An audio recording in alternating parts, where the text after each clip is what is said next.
अस्सलाम वालेकुम and welcome back to my channel.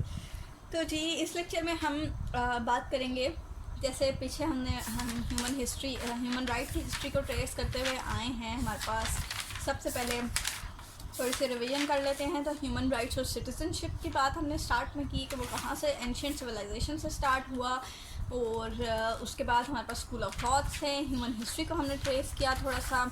फिर उसके बाद हमने universal declaration of human rights की बात की, और उसके बाद नॉन गवर्नमेंटल ऑर्गेनाइजेशंस की थोड़ी सी बात की। मार्टिन लूथर की हमने बात की बीच में कि उसका क्या किरदार था, और 3 जनरेशन्स की तरफ हम आए। उसमें हमने फ्रेंच रेवोल्यूशन को भी पढ़ा कि फ्रेंच रेवोल्यूशन में क्या हुआ क्या नहीं हुआ, उसके स्लोगन्स क्या थे। तो अब हम आते हैं फ्रेंच जो है रेवोल्यूशन के बाद हमारे पास जो 3 जनरेशन्स क्रिएट कर दी गई थी, 3 स्लोगन्स की वजह से 3 जनरेशन्स जो हमारे पास आई हैं, हम उनकी बात करेंगे। अगर तो आपने पिछले लेक्चर्स नहीं देखे तो अभी मेरे चैनल पे जाइए और प्लेलिस्ट में आपको ह्यूमन राइट्स और सिटीज़नशिप में जो है आपको पिछले लेक्चर्स मिल जाएंगे।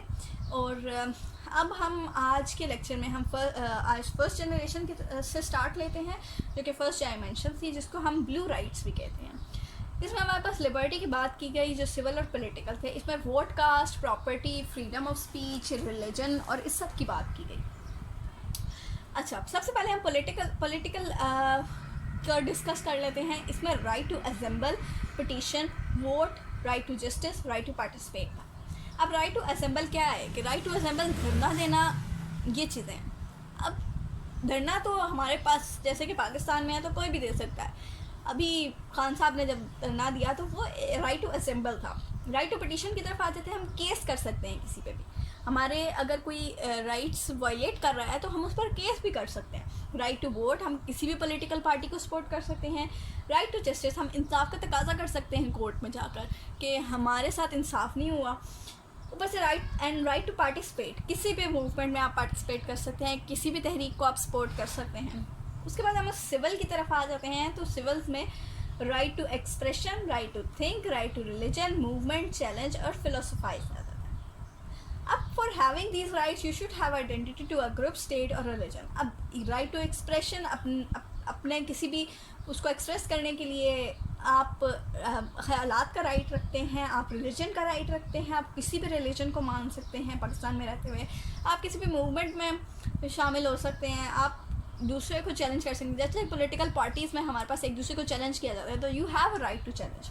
और फिलोसफाइज, आप किसी भी टॉपिक पर लिख सकते हैं पाकिस्तान में, आप किसी भी उस पर प्लेटफॉर्म पर लिख सकते हैं। पर इसके लिए आपके पास आइडेंटिटी होना ज़रूरी है। या तो आपके पास पाकिस्तान की आइडेंटिटी होनी चाहिए या तो किसी भी फॉरेन कंट्री की, पर आपके पास आइडेंटिटी ज़रूर होनी चाहिए। ओके, सिविल राइट्स एक्टिविस्ट की बात करें तो सबसे पहले हमारे पास रोज़ा पार्क्स थी। ये एक ब्लैक थी, मतलब शी वॉज अ ब्लैक।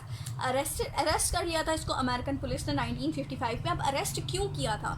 जब इससे पुलिस से पूछा कि वाई यू अरेस्टेड मी, तो पुलिस ने कहा कि यू वर सिटिंग, ये बस में बैठी हुई सफ़र कर रही थी, तो पुलिस ने इस वजह से इसको अरेस्ट कर लिया। तो जब उसने पूछा रोज़ा पार्क्स से कि is it as a sin to sit, क्या ये गुनाह है बैठना, तो उसने कहा कि पुलिस ने जो उससे जवाब दिया that there is it's a law. हम अमेरिका के लॉ में है कि ब्लैक्स को जो है वो कम तर समझा जाता है, इसलिए उसको अरेस्ट कर लिया गया था। अब जो फर्स्ट जनरेशन है इसके सपोर्टर्स में हमारे पास कौन कौन है, तो वो मैग्ना कार्टा जो कि 1215 था, जो कि इंग्लैंड में, claim right act 1689 Scotland, bill of rights 1689 England, bill of rights दोबारा पास हुआ 1789 US constitution, UDHR article 3 to 12 articles जो थे इसके वो ह्यूमन राइट के बारे में थे, जो कि liberty, civil and political first generation थी। 1948 international covenant on civil and political rights, 1966 ICCPR जिसको हम कहते हैं। पर फर्स्ट जनरेशन के बहुत से नेगेटिव इम्पैक्ट्स थे। अब हम सेकंड जनरेशन की तरफ या सेकंड डायमेंशन की तरफ आते हैं, तो इसको हम रेड राइट्स कहते हैं। इसमें सोशियो इकोनॉमिक राइट्स हमारे पास शामिल हैं। तो ये जो था सेकंड जनरेशन वो बहुत पॉजिटिव था as compare to first generation. It is about government should fulfil rights.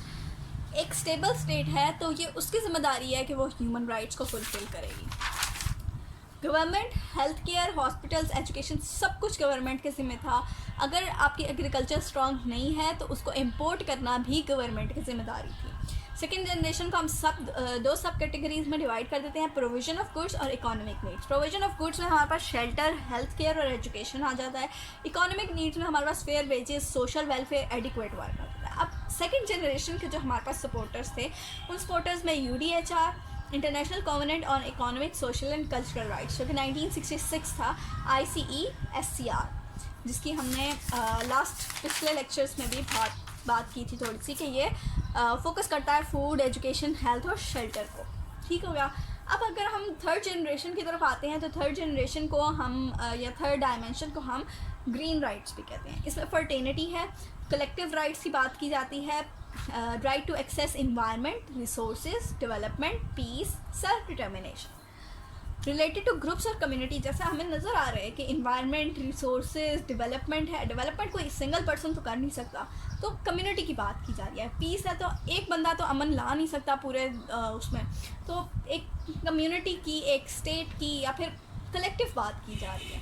तो इन्वायरमेंट, डेवलपमेंट और state. Collective rights could be self determination, special rights of ethnic and religious minorities. Supporters जो थे अब इसके can be found in local and international documents as well. इसको, इस third generation को local ने भी सपोर्ट किया ऑर्गेनाइजेशंस ने, और जो थी इंटरनेशनल डॉक्यूमेंट्स में भी इसको सपोर्ट किया गया। इसमें Stockholm declaration of United nation, conference of human environment 1972, Rio declaration on environment and development 1992। अब इन तीनों को इंटरलिंक कैसे आएंगे हम? अब अगर हम देखें तो जैसा कि हमने यहाँ पीछे भी बात की कि कि फर्स्ट और सेकंड इंडिविजुअल अप्रोच है और थर्ड कम्युनिटी है। तो ऐसा ही इंटरलिंक हम इसको ऐसे कर सकते हैं कि ये स्पेसिफिक टू जनरल है, इंडिविजुअल से स्टेट की तरफ, इंडिविजुअल से कम्युनिटी की तरफ जा रहा है ये, इसलिए ये एक दूसरे से कहीं ना कहीं कड़ी से कड़ी मिला ही रहा है। फर्स्ट में हमारे पास ओपिनियन और एक्सप्रेशन की बात की गई है जो कि इंडिविजुअल से है। सेकेंड में health and standard of living and education. Health मतलब हर एक इंसान की, या इंडिविजुअल के बाद हम आते हैं तो हेल्थ और standard of living and education, ये हर घर की बात है कि हमें हर घर में हेल्थ का ख्याल रखना है, हमें स्टैंडर्ड ऑफ लिविंग का ख्याल रखना है, हमें बच्चों की पढ़ाइयों का ध्यान रखना है, या हमें अपनी एजुकेशन पे भी ध्यान रखना है। मतलब ये पहला ओपिनियन और एक्सप्रेशन था। ओपिनियन तो एक सिंगल पर्सन की होती है, एक्सप्रेशन भी एक सिंगल पर्सन का होता है। फिर हेल्थ और स्टैंडर्ड जो है वो एक घरों तक या एक सोसाइटी तक आ जाता है। उसके बाद इन्वायरमेंट और डेवलपमेंट एंड पीस, ये जो थर्ड जनरेशन में बात की गई है, ये एज अ कम्युनिटी की बात की गई है, कि ये जनरल बात की गई है, पूरे वर्ल्ड की या पूरी स्टेट की बात की गई है, जो कि इन्वायरमेंट और डेवलपमेंट है। तो यहाँ तक हमारी 3 जनरेशंस कंप्लीट होती हैं। अगले लेक्चर में the concept of state and citizenship पे बात करेंगे। तो इंशाल्लाह नेक्स्ट लेक्चर के लिए तैयार रहिए and subscribe my channel if you haven't up till now. और इससे पिछले लेक्चर्स जो कि UDHR पे थे और हिस्ट्री पे थे ह्यूमन राइट्स की, वो आपको बाकी वीडियोस में मिल जाएंगे या फिर नीचे के लिंक्स में मिल जाएंगे।